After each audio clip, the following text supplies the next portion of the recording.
Donc c'est une initiative assez intéressante, donc assez novatrice, puisqu'elle permet de rassembler un nombre important d'acteurs de l'accompagnement des populations fragiles.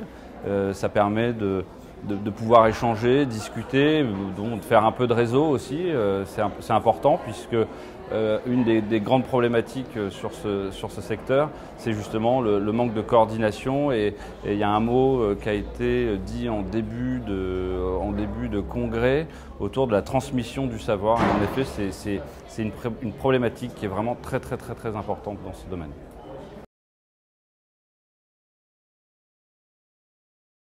Je pense que dans l'accompagnement, le local joue un rôle très important, parce qu'on se rend compte que nationaliser des démarches, c'est toujours très difficile. Donc c'est par des petites initiatives locales, par des petits succès en fait, et surtout la capacité qu'on va avoir à les transmettre.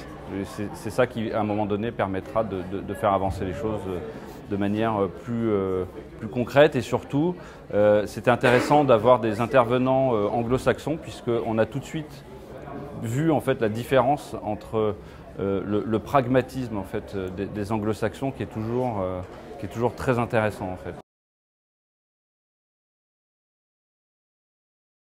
Ce qui pourrait être intéressant, c'est peut-être de valoriser des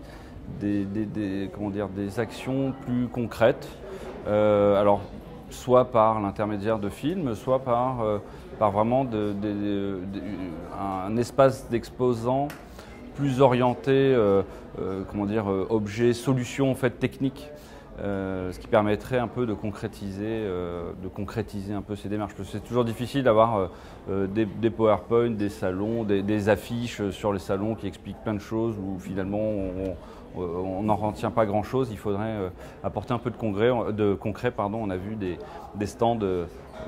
Les stands où il y a des objets, finalement, attirent toujours plus, quoi. Voilà, les gens ont besoin de toucher, de palper les choses, quoi. Voilà.